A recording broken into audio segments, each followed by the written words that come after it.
A new chapter, complex numbers. देखिए complex number क्या है, पहले इसको जानने से पहले हम लोग ये समझने का प्रयास करें कि हमने इसके पहले बहुत सारे नंबर्स पढ़े हुए हैं, छोटे क्लास से पढ़ते आ रहे हो। Natural numbers, whole number, integers, rational numbers, irrationals, इन सबको मिलाकर रियल नंबर। अब ये नया कॉम्प्लेक्स नंबर क्या है, ठीक है, इसको समझने के लिए हम लोग बैक में चलते हैं, इसकी हिस्ट्री में चलते हैं। नंबर सिस्टम की हिस्ट्री में थोड़ा बहुत चला जाए पीछे कि हमें नेचुरल्स की आवश्यकता कब पड़ी, इंटीजर्स की आवश्यकता कब पड़ी, होल नंबर्स की आवश्यकता कब पड़ी, रैशनल्स की आवश्यकता कब पड़ी, वो सब देखते हैं थोड़ा, ठीक है। फॉर एग्जाम्पल, जैसे मान लीजिए स्टार्टिंग में हमसे क्वेश्चन बोला गया कि सॉल्व दिस इक्वेशन 2x - 4 = 0, ठीक है, इसको सॉल्व करना है आपको। तो आप कहोगे भाई 4 को इधर भेज दिया, x = आ गया 2। तो 2 क्या है आपका नेचुरल नंबर है, यस, मतलब सही है। तो नेचुरल नंबर तक तो हो गया, लेकिन अगर आपको क्वेश्चन इस प्रकार का दिया जाए, सॉल्व 2x + 6 = 0, इसको सॉल्व करिए, तो फिर आप कहेंगे कोई बात नहीं, जैसे इसको सॉल्व किया वैसे ही करते हैं। तो x = कितना है -3। बट ये बताइए क्या -3 नेचुरल नंबर है? -3 नेचुरल नंबर है? नहीं। बट आपने अभी तक क्या पढ़ा था, स्टार्टिंग की बात कर रहे हैं हिस्ट्री, तो आपने तो क्या पढ़ा था, नेचुरल नंबर्स। तो ये -3 तो नेचुरल नंबर नहीं है। हाँ, अगर यहाँ पर माइनस ना होता तो फिर ये हो जाता नेचुरल, बट माइनस आएगा तो क्या वो ये नेचुरल नहीं हो पाएगा। अच्छा, तो इसका क्या मतलब हुआ कि हम इस प्रकार के इक्वेशन को सॉल्व ही नहीं कर पाएंगे, इसका मतलब नहीं। तो फिर इसके लिए नया नंबर सिस्टम जनरेट किया गया, बताया गया क्या, सेट ऑफ इंटीजर्स।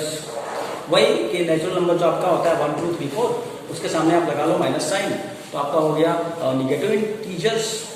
उसमें इंक्लूड कर लेते हैं 0 को भी, जो होल नंबर आपका पढ़ा था। चलिए ये तो हो गया। तो यहां तक हम लोगों ने कर लिया। अब ऐसे क्वेश्चन हम लोग करते रहे बहुत किए, बट फिर प्रॉब्लम आया। इस प्रकार का कोई इक्वेशन हमको दे दिया गया कि सॉल्व दिस इक्वेशन 3x - 7 = 0। तो यहां से आपको x क्या मिलेगा, तो 7/3 मिलेगा। बट 7/3 ना तो नेचुरल है ना ही इंटीजर है। देख लीजिए पूरा क्या कर रहा है, 2 पॉइंट समथिंग आएगा, तो ये इंटीजर तो है नहीं, ठीक है। तो फिर आप कहेंगे तो फिर मतलब इसका मतलब ये हुआ कि फिर इस प्रकार के इक्वेशन को भी हम सॉल्व नहीं कर पाएंगे। जी नहीं कर पाएंगे, क्योंकि आखिर इनका माई बाप कौन है देखा जाए तो इसके लिए भी आपको क्या करना पड़ा, नया नंबर सिस्टम फिर से जनरेट करना पड़ा, डिफाइन करना पड़ा। क्या, सेट ऑफ रेशनल नंबर्स।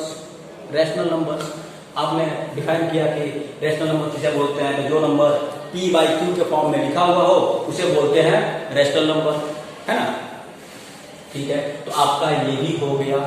उसके बाद ऐसे क्वेश्चन जितने भी होते हम लोगों ने करा, ठीक है, ऐसे जितने भी क्वेश्चन थे हमने करा, ठीक है।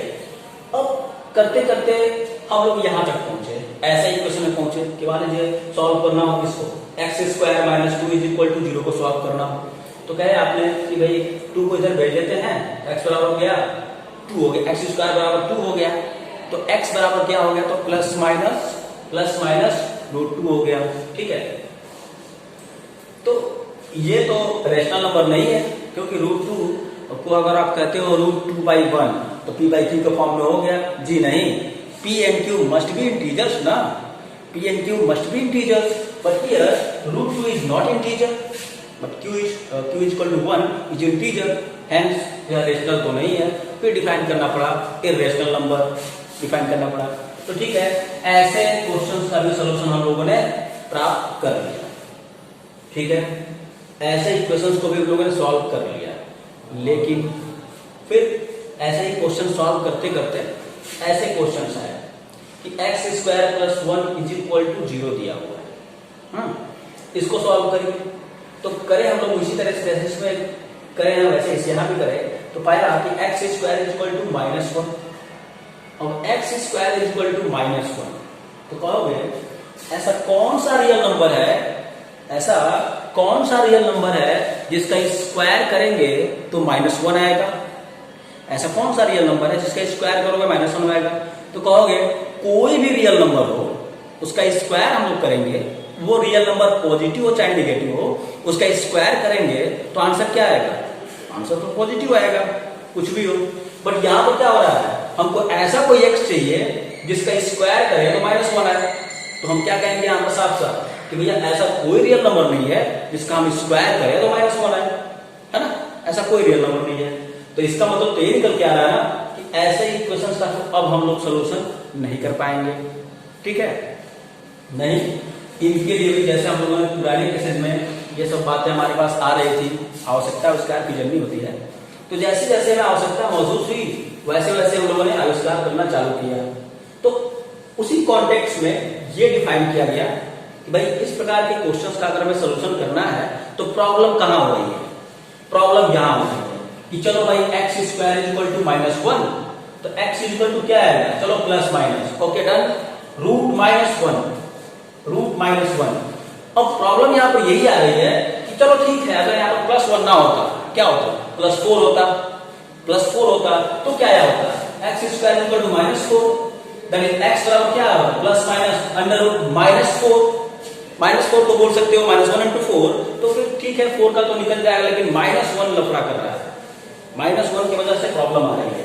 तो हमने क्या किया, डिफाइन किया आइलर साहब ने, रूट -1 को डिफाइन किया उन्होंने आई, यहां पर डिफाइन किया गया है, डिफाइन रूट -1 टू दी आई। इसको हम लोग आई भी पढ़ोगे, रफ के बोलोगे आई, या फिर इसको बोलते हैं आयोटा, IOTA, आयोटा, ठीक है? ये डिफाइन किया रूट -1 को। तो अब किसी भी निगेटिव का रूट हम लोग अब आई के फॉर्म में दे सकते हैं, किसी भी निगेटिव नंबर का रूट आई के फॉर्म में दे सकते हैं। वैसे आप इसको छोड़ दे रहे थे, रूट में निगेटिव ऑलरेडी आ रहा था तो उसको ऐसे ही छोड़ दे रहे थे, निकल नहीं पा रहा था आपका उसका रूट, तो इसको हम ऐसा बोल सकते हैं आई के फॉर्म में, किसी भी निगेटिव नंबर को, ठीक है?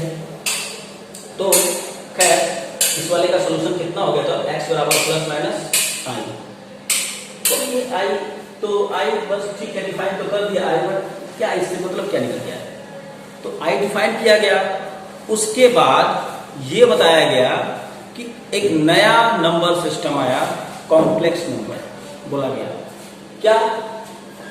अ number written in form of a plus ib, a number z written in form a plus ib is termed as complex number। ध्यान रहे यहाँ पर a और b पर कंडीशन है। जैसे आप याद करिए, आप बोलते हो कि कोई भी नंबर जो p/q के रूप में लिखा हो उसको बोलते हैं रेशनल नंबर, कोई भी नंबर जो p/q के रूप में लिखा हो उसको बोलते हैं रेशनल नंबर। बट वहां पर कंडीशन थी p and q पर, P and Q must be integers, P and Q must be integers, positive चाहे नेगेटिव चलेगा। उसी वजह से तो इसको नहीं बोल पाए हो तुम रेशनल नंबर √2 को, क्योंकि √2 को अगर तुम कहते तो √2/1 बोल देते, तो √2/1 p/q के रूप में हो गया, प्लस माइनस √2, ठीक है? तो इसको हम बोल देते ना, रेशनल नंबर बोल देते इसको, है ना? इसको रेशनल नंबर बोल दिए होते, बट नहीं बोल पा रहा है क्योंकि जो P और Q पे कंडीशन है हमारे पास कि P and Q must be integers, वो P and Q must be integers वो फुलफिल नहीं हो रहा है। तो ठीक उसी प्रकार से जो नंबर आपका a plus ib के रूप में लिखा हुआ हो, तो यहां पर a और b पर भी कंडीशन है। क्या कंडीशन है? a and b must belongs to real number, मतलब a और b रियल नंबर होना चाहिए। रियल नंबर मतलब कि आपका वो नेचुरल नंबर भी हो सकता है, होल नंबर भी हो सकता है, इंटीजर्स हो सकता है, रेशनल हो सकता है, इरेशनल हो सकता है, कुछ भी हो, मतलब रियल होना चाहिए, ठीक है? तो खैर इस पर हम लोग और बात करेंगे, कॉम्प्लेक्स नंबर का एडिशन, सब्ट्रैक्शन, मल्टीप्लिकेशन, डिवीजन, जो भी बातें हैं इसकी और बातें इस पर करेंगे। बट उस बात करने से पहले हम लोग ये जो आई यहाँ पर डिफाइन किया हुआ है, आई क्या डिफाइन करा हुआ है? √-1, मैंने आयोटा हमने जो डिफाइन किया है यहाँ पर, आई को जो डिफाइन किया गया है √-1, तो यहाँ पर कुछ रिजल्ट हमें मिलेगा और आई पे कुछ क्वेश्चन करेंगे, ठीक है? क्या मतलब? तो उसको देखने का प्रयास करो। देखो आई इज इक्वल टू है √-1 डिफाइन करा हुआ था, तो आई स्क्वायर कितना आएगा? -1 आएगा, स्क्वायर कर दिया तो आई क्यूब कितना आएगा? तो कहोगे आई क्यूब बराबर क्या हो जाएगा? आई स्क्वायर इंटू आई स्क्वायर की value -1 into I that is -i हो गया, तो आई क्यूब आ गया -i, आई टू पावर 4 कितना आएगा, तो I square into I square that is I square -1, I square -1 plus 1 हो गया। अब आई टू पावर 5 निकाल के देख लो, I to power 4 into I आ गया, आई टू पावर 6 निकाल के देख लो, I to power 4 into I square, I to power 4 1, I square -1 into -1 आ गया, I to power 7 I to power 8 plus 1 आ गया।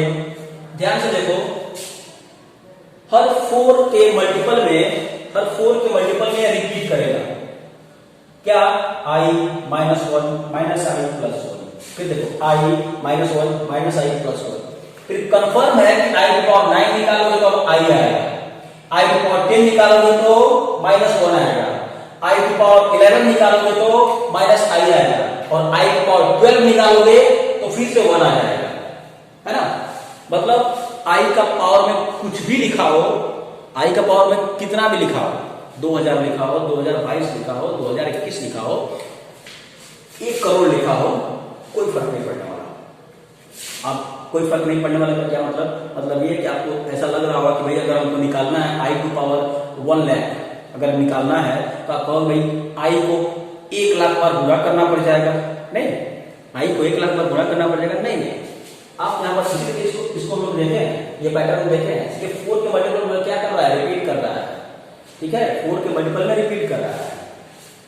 तो इस बात को हम लोग यूज करेंगे, ये i का पावर कितना भी बड़ा नंबर लिखा हो उनको फाइंड करना है। जैसे कि हमने यही बात यहाँ लिखा है कि i to power 4 is equal to 1, in general बोल सकते हो i टू पावर 4n, मतलब i का पावर में अगर मान लो कोई ऐसा नंबर लिखा हुआ है जो 4 का मल्टीपल है, जो 4 का मल्टीपल है उसकी वैल्यू क्या है, हमेशा 1 आएगी, जैसे i का पावर क्या आ रहा है, 1 आ रहा था ना, i का पावर 12 क्या आ रहा था, 1 आ रहा था, i का पावर 16 क्या है, कंफर्म होना है, i का पावर 20 कितना है, कंफर्म होना है, ठीक है। चलो ये तो हुआ आपका i का पावर जो नंबर्स लिखे हुए हैं 4 के मल्टीपल में लिखे हुए हैं तो उनकी वैल्यू तो ठीक है 1 हो गई, बट जो नंबर्स 4 के मल्टीपल में नहीं होंगे उनका क्या होगा, जो नंबर्स 4 के मल्टीपल में नहीं होंगे उनका क्या होगा, तो उनको करने के लिए देखिए एक बात ध्यान से।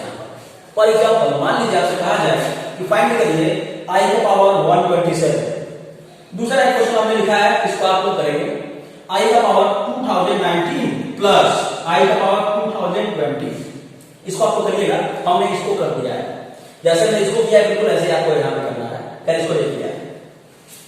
तो i का पावर 127 की वैल्यू फाइंड करनी है, तो इसको फाइंड करने के लिए आप i को 127 बार गुणा नहीं करोगे, आप यूज करोगे ये रिजल्ट कि i का पावर 4n1 होता है, ठीक है।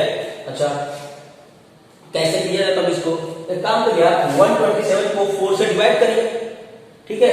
आप ये पता लगे कि 127 i 4 का कितना टाइम्स है, तो आप 4 से डिवाइड करोगे ना, तो 4 से डिवाइड किया तो आपको पता चला कि 31 टाइम्स है, लेकिन प्लस 3 भी है, मतलब 127 can be written as 4 into, देखिए यहाँ पर 4 इंटू 31 प्लस 3 बोल सकते हैं इसको, 127 को आप बोल सकते हैं i का पावर i का पावर 127 को आप बोल सकते हो 4 इंटू 31 प्लस 3, कैसे 127 को आपने डिवाइड किया 4 से, तो आपका हो गया i का पावर 4 इंटू 31 प्लस 3। आपको पता है a के पावर m प्लस n को क्या बोलते हैं, a का पावर m इंटू a का पावर n बोलते हैं ना, तो i का पावर ये आपका बिहेव कर रहा है m की तरह और ये बिहेव कर रहा है m की तरह, तो i का power 4 into 31 plus into i का पावर 3, ठीक है। अब i का पावर 4 इंटू 31, देखो तो ये 4n है, 4n, तो इसकी वजह से कितनी हो गई, 1 हो गई, 1 इंटू i क्यूब। अब आपको i क्यूब का तो याद रखना पड़ेगा, i क्यूब तो आपको याद रखना पड़ेगा, माइनस i, और नहीं भी याद रहता है तो कोई बहुत बड़ा इशू थोड़ी ना है, i क्यूब तो निकाल लोगे, i को 3 ही बार में गुणा करना है तो निकल ही जाएगा, वैसे याद हो जाएगा, आपको क्वेश्चन करते करते याद हो जाएगा। i क्यूब माइनस i होता है, i स्क्वायर माइनस 1 होता है, i की पावर 4 1 होता ही होता है, ठीक है। तो ये कितना हो गया i क्यूब की वैल्यू माइनस i आंसर, तो i का पावर 127 कितना आ गया, माइनस i आएगा। अब एक काम करिएगा, फुर्सत नहीं हुई घर पे कोई नहीं जाना होना तो है नहीं, तो एक काम करना, आई को 127 बार गुणा करना, ठीक है, और एक बार चेक करना कि क्या सही में आई का पावर 127 माइनस आई ही आ रहा है या नहीं। फुर्सत में हो इसलिए बोल रहे हैं, कर लेना है, लॉकडाउन चल रहा है ना, घर पे ही पड़े हो, कर लेना। अब देखिए आपको हमने जानबूझकर इतना काम करके दिखाया, आवश्यकता नहीं आपको करने की। क्या करिएगा, देखिए जब आपको ये रिजल्ट पता ही है इन जनरल आई का पावर 4n बराबर 1 होता है ना, तो किसी भी नंबर का आई का पावर कोई भी नंबर लिखा हो उसका आपको वैल्यू फाइंड करना। तो क्या करिएगा, 4 से उसको डिवाइड करिएगा, डिवीजन सॉरी इसको क्या बोलते हैं, क्या बोलते हैं इसको ये हो गया आपका डिविडेंड हो गया, डिवाइजर हो गया, रिमाइंडर हो गया, क्वोशिएंट हो गया, ठीक है, ये क्वोशिएंट आपका हो गया। तो देखिए क्वोशिएंट को छोड़ दीजिएगा, जो रिमाइंडर आएगा वही आई का पावर में लिख लीजिएगा। ऑब्वियसली जो आपका रिमाइंडर आएगा वो क्या आएगा, 4 से लेस ही आएगा, 4 से लेस आएगा। 4 से लेस मतलब क्या, 0 भी आ सकता है, 1 भी आ सकता है, 2 भी आ सकता है, 3 आ सकता है, 4 तो नहीं आएगा रिमाइंडर अगर आप 4 से डिवाइड कर रहे हो तो, ठीक है। तो आई का पावर या तो 0, आई का पावर या तो 1, आई का पावर 2, आई का पावर 3, है ना। तो अब ये जो भी आएगा बस वही आई का पावर निकाल लीजिएगा, ठीक है, ओके। बाकी क्वेश्चन करिएगा आप लोग, बाकी और क्वेश्चन करेंगे आप लोग नेक्स्ट क्लास में, ओके, थैंक यू।